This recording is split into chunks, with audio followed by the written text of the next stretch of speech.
Did you know your car engine needs fuel? Of course you did. But what if that fuel was ... bio? Cheers to that.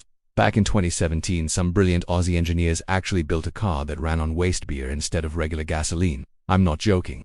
They took the ethanol from leftover beer, the stuff nobody wanted, and converted it into a powerful bio. This wasn't just some backyard experiment. This beer fuel powered a full-on V8 engine. It was a real-world demonstration showing that our cars could potentially run on everyday waste products. So, the next time you accidentally spill a drink at a party, don't sweat it. You might just be fueling the future of transportation, one drop at a time. If you found that cool, hit that like button and subscribe for more amazing stories. Thanks for watching.